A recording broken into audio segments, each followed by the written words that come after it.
With us now is Whitney Miller. Welcome to the show, Whitney. How are you? I'm doing great. Good to start my morning off with you. It's good to start my morning off with you as well. So, you're calling in from Thanks. Nashville, is that correct? Nashville, Tennessee? Yeah, from Nashville. Now, how long have you been living down in that area? I moved from Austin to Nashville in January of this year. So, in a few months, it'll be a year, which is wild and crazy to me because time just flew by. But I'm loving it so far. It's such a great town. I'm happy to be here. Everyone's been really nice. It's beautiful. And it's fairly similar to Texas, I have to say. And it's funny because I grew up in St. Louis, and I think Nashville's also very similar to St. Louis. So, I guess there's like Is it? I something, haven't. yeah, I guess there's something about cities that have that hometown neighborliness about them, right? Like the Mhm. people I found are very friendly in Nashville, Tennessee, too, and the food's good, and there's just a wholesomeness about it. Now, speaking of wholesomeness, you are a pageant winner. Can you talk to us about that? Because that requires a lot of work that people don't realize what goes into being a pageant winner. Yes, it really does. And it was new for me even going into it. I did a couple of pageants when I was 15 and won Miss Corpus Christi and went on to Miss Texas. And during that time with pageants, there is this, kind of training that you have to go through. And sometimes they say you have to stand and look and do and be a certain way. And at that time, it didn't feel good to me. So fast forward to college, I had a girlfriend that called me and said, "Hey, Miss Texas is coming up. We'd love for you to compete." And I said no right out of the gates because I didn't think it was where I wanted to be. I was competing in wake surfing. I was a professional wake surfer at that time. So I was spending all of my time on the lake. So going to, walk around on a stage in a pageant dress wasn't what I wanted to do at the time. But there was something that told me I would regret it if I didn't. So that next weekend, I borrowed a dress and shoes and everything like that, and made the goal to just go in there completely as myself, as Whitney Miller, and won Miss Texas, and then went on to Miss United States and won Miss United States as well. And I still look back thinking it was a completely different life. It was such a whirlwind and such an amazing experience, but a lot of work. Well, it's interesting that you say that because it is a lot of work. And I ended up doing some pageants when I was growing up in St. Louis, Missouri, and I did not realize how much work. So I won North County Junior Miss in 1983. Uh, yeah. And that is a long time ago. Amazing.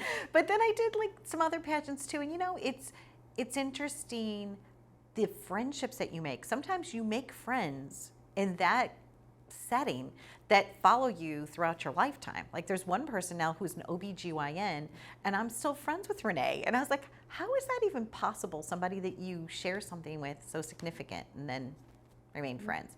Same thing with you. I guess, right? That you've made some Same thing with significant me. Yes, I connections. still have girlfriends. I still have girlfriends that I keep in contact with that I met specifically through pageants. And, I think there's this idea around pageants that people are catty and they're competitive. And don't get me wrong, there is some of that in pageants. There's a bad apple and everything, right? But really what I found is you attract people who are similar to you, and I found some really amazing people who are super sweet and nice, and I couldn't imagine my life without them, and I have to give a lot of gratitude to pageants specifically for that. And big, bold, and brave, right? Because kickboxing, Yeah. I mean, like you're an athlete, you're strong, you're powerful, you're mighty.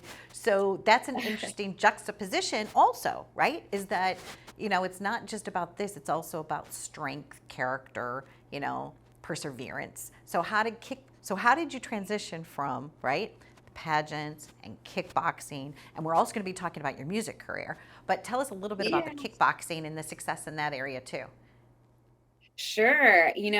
As I was handing over my crown as Miss United States, a lot of the narrative around that is, it's time to go off and have babies and get married. And, that just wasn't my path. More power to somebody else who that is. I have no issue with that. But for me, I wanted something different. And I've always been known for pushing the boundaries. And I was, a part of a gym that had a bunch of professional fighters coming in, and I started training and realized that, oh, I actually really enjoy this.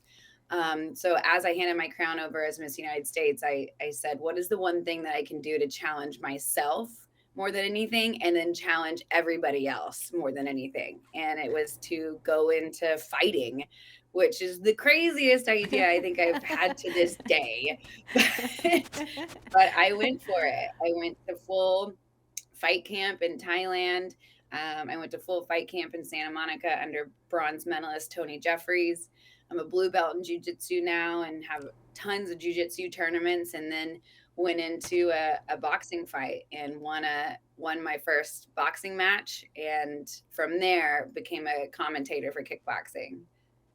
So obviously competition is just part of your nature, but like creative collaboration as well as competition, because then now you're in a lane that's also highly competitive, but a lot of fun, and it takes a lot of talent. So kudos to you. Tell us about your journey now as an entertainer in the Nashville scene. Yeah, thank you. This has been my favorite, I guess, chapter of my life so far. And I'm actually using so many of the lessons that I've learned from fighting and pageants and other areas of my life to kind of move through this new endeavor, which is music and writing and performing and creating music in a really deep, vulnerable way. Um, when this has been my biggest fear, actually. So a lot of people see me and they think, oh, you're fearless. You try all of these things and you do these things and you go fight and you whatever. But there was this one thing that I always wanted to do, and it was sing. And I was told when I was 10 years old from someone very close that I couldn't sing. So I just totally locked it down. And I would not sing at all. And finally, I got to the point to where I realized, you have one life to live. I cannot keep keeping this from myself. I have to show up for myself. I have to at least try this.